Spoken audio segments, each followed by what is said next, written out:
title of this Reddit post said, "How do you deal with burnout?" So we've talked about burnout before, but this is a specifically nuanced towards youth ministry, and I think we'll be able to talk about some specific stuff to help this youth pastor. Just over 2 years into my role as a youth pastor, and I've completely hit the wall. I am older than most of the youth pastors I know and come from an entirely different career from the last 10 years. Now making a third of what I was making before with a 9-year-old and a 1-year-old. The youth group is growing at an exponential rate, month over month. New leaders are joining and kids are hungry for the things of God, but I am beyond burnt out. I have no desire to plan retreats or games. I dread youth group nights, and it drains everything from me. It's gotten to the point my own personal faith has become bleak and muted. I've lost the awe and excitement I had for Jesus before I started this role. I felt God calling me to this assignment, and I was so excited to see high school kids know Jesus and walk with him. But now it's just a job, and I'm going through the motions every day. I get why the average career span for a youth pastor is 14 to 18 months now. I'm ready to call it a day and go back to my old business. Have any of you experienced this? And how do you combat this? I want my heart for Jesus and the gospel back, and I want to care about the work he has called me to do again. What is it, guys? I think yes, just in general, everybody goes through seasons of burnout. If your personal faith is being impacted, well, then pull the plug. I don't know if there's an easier answer than that. If any ministry is causing you to question your own faith, then you probably shouldn't be in that ministry, at least during this season.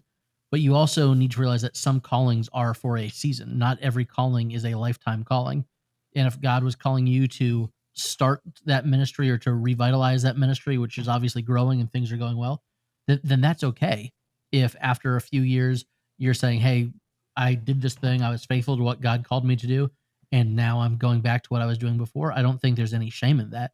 But if the ministry is impacting your personal faith in a negative way, that seems to be a very clear indicator for me that it might be time to take a step back. Yeah, I think there's a couple things at play here too, because you're also saying you're making a third of what you made before, and now you have 2 kids. So, and unless you were making $300,000 before, you're probably going to have some issues. Yeah, so there's some financial issues here too. I don't know if you're able to. I don't know what kind of financial position the church is in, but it sounds like the youth group is growing and things are going awesome. Have you been bold enough to approach the leadership team and ask for a raise, or at least just let them know, here's my financial situation? Which, I think we've all been there, and we all have to have a little bit of boldness to go and say, here's what I need to support my family. Otherwise, I'm going to have to do what I have to do to make sure my family is taken care of. So yes, burnout is real. I think the financial side, it could add to the stress level. Absolutely. Yes. And make this thing just like times 2, times 3, whatever. But I would argue there's probably a couple of different things. But yeah, there's one thing here. if you're being burnt out and starting to resent the church. Sure. But if your 9-year-old and your 1-year-old grow up seeing dad resent the church, that's going to create way, way worse situations than anything else in this post is going to do. So I get it. I spent 15 years in student ministry, and no one's getting rich off student ministry. I'm teaching some now, and I mentioned a new class that I was asked to teach, and my wife's initial response was, why would someone get a master's degree in youth ministry? They're not going to make any more money than they would with their undergrad. Yeah. I was like, ooh, that is unfortunate and accurate. To speak into that, as someone who has a small business plus in the church, this guy already knows, you scale your business, you make more money. You scale student ministry, cool. You know what I'm saying? And that's not to say that we shouldn't. Also, we also have to realize our value isn't on how many numbers we can attract. And that is something that, as someone who works in a secular space as well, you get more work, you're more successful in student ministry and in ministry at large. Just because you can amass a crowd doesn't mean it's successful. I'm not saying that you're not successful, but in our minds, we tend to think that way. Does that make sense? So it's real easy for that value creep to come in, which is a big burnout. So you might be tapped into something on there, Tim and Jeff, just go into that direction. Also, I would recommend the book Leading on Empty by Wayne Cortero. I thought I had it here, but I've read that book 2 or 3 times in my ministry. Leading on Empty. It's not big, but it's very practical about how you deal with these seasons. Because one thing I've noticed is like ministry is sometimes like the health of your own personal body. Sometimes I don't feel good because maybe you don't feel good because you're a place with lots of carbon dioxide and you need to get out of the building.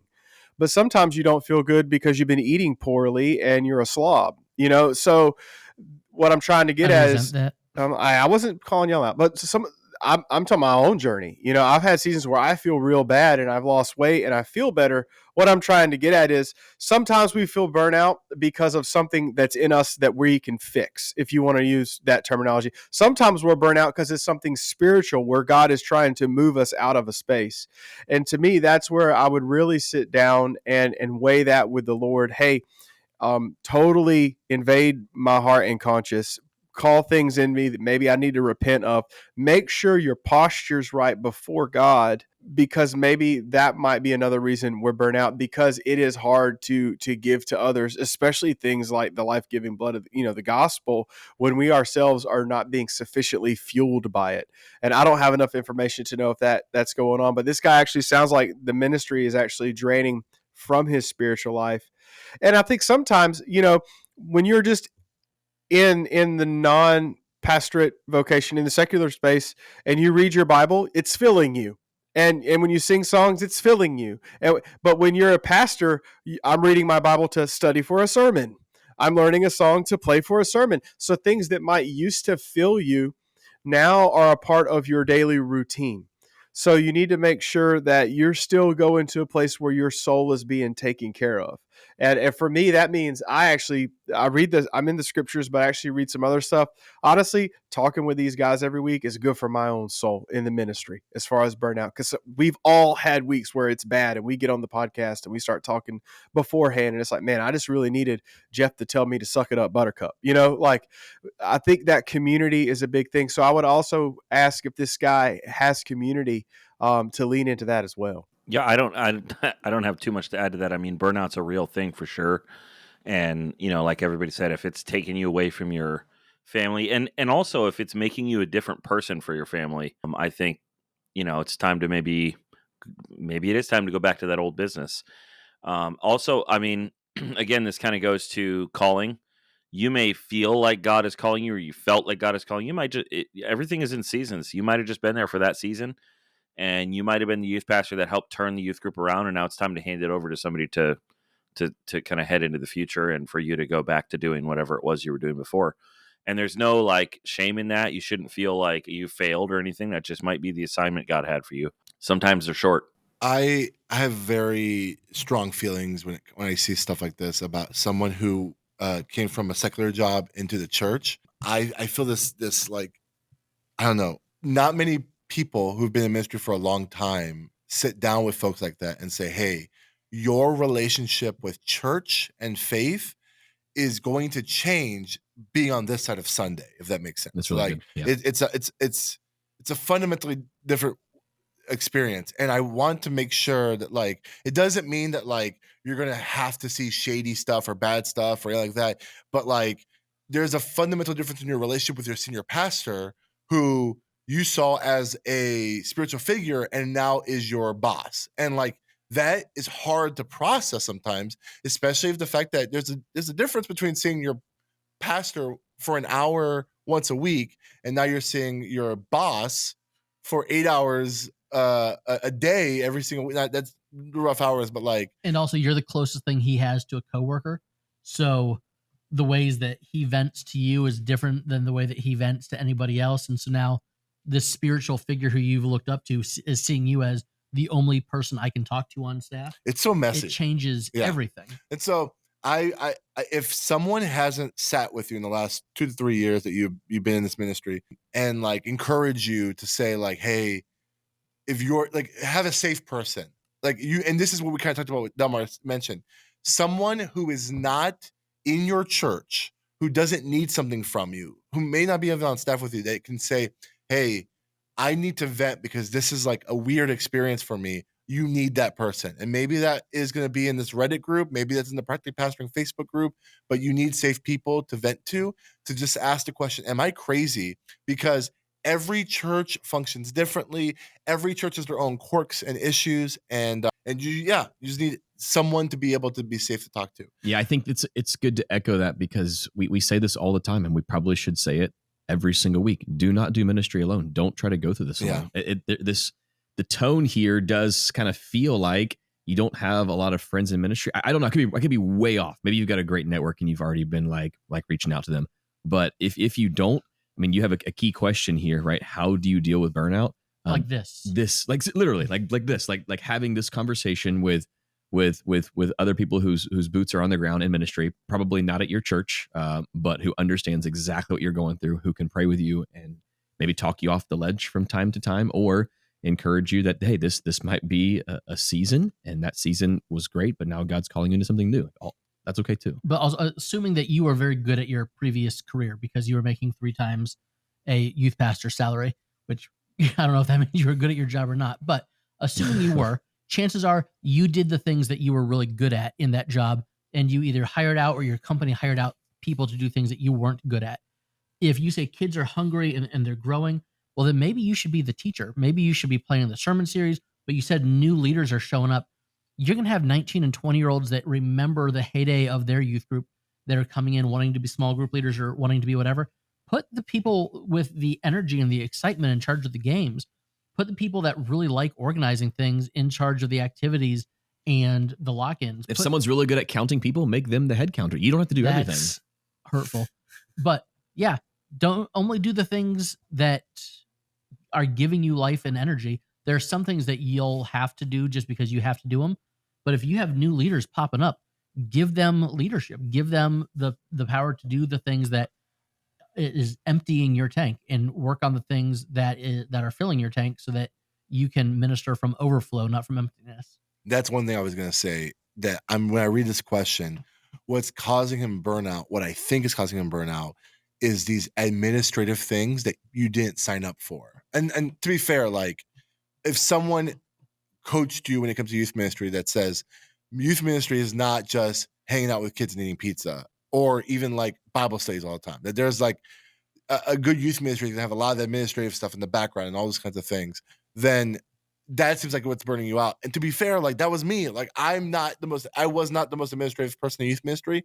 And so I had to learn that in order to make us an efficient running student ministry. So what I read here is like, you have no desire to plan retreats or games and that kind of stuff. What if I told you that there have been people who've already written that out for you, that literally you just have to plug and play? What if I told you that? It's already existed.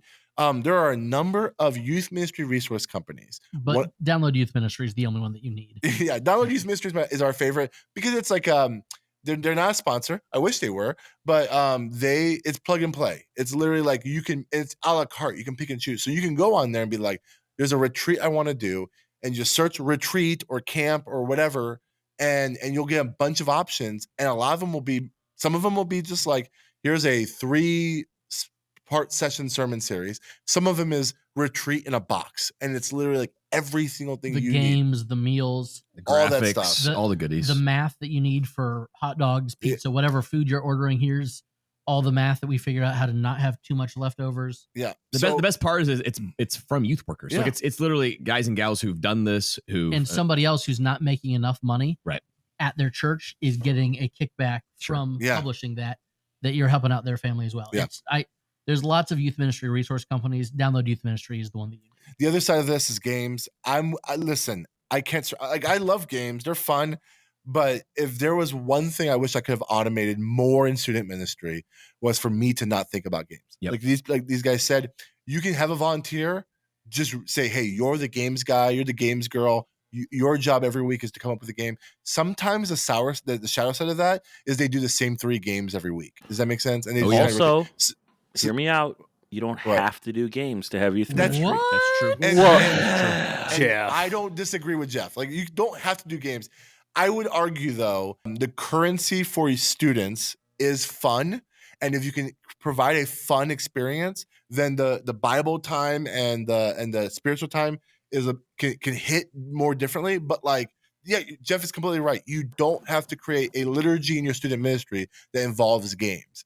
But then you better have good food. Yeah, or something. You need one or the other. Because we're really setting them up well to worship with other adults one day. Yeah, that's true. If you want to like kind of create like a pathway of like, we don't want to create a weird experience that when students graduate, they have nothing to compare it to, and then they just end up at like a church that maybe you don't want them at because they're just entertainment. Like, yeah, maybe you want to knock down the games aspect, but if you do decide to do the games, Download Youth Ministry is great for this. Like, you get one of their memberships, and you literally don't have to think about it because every month in your inbox shows up another game. Del, you want to say something? No, just I agree. And also, if games are a problem, find a place to get your games that make it less of a problem. You know, I know for me, I've built 20 years of them. So I have a folder, every game's just dumped into it, you know, and after 7 years, you can rotate a game. They're not going to be upset, you know, so you can rotate a game after 3 years and no one's going to remember it. I mean, rotate a game every 3 months. Yeah, if it's a banger. Yeah, for sure. But honestly, you can, and there again, I don't know where this guy's heart is. What I've done before, I don't like that part either. So sometimes I'll just get some students. I'll get like 4 or 5 of them, and we'll go to Lowe's, and I'll be like, all right, you got 45 minutes to invent 3 games using stuff you find in Lowe's. And I let the students, some of the best games I've come was just, I drop them off at Dollar General, and I say, let's make up a game using stuff at Dollar General. And now you've taken some. Well, yeah, of course.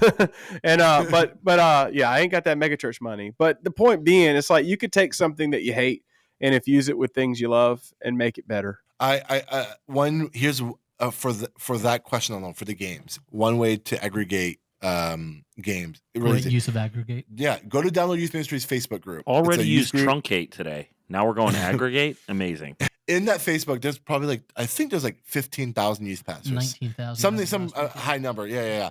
Just literally read the question. Here's the hot tip. Write this question. What's the best game you've ever played in your youth group?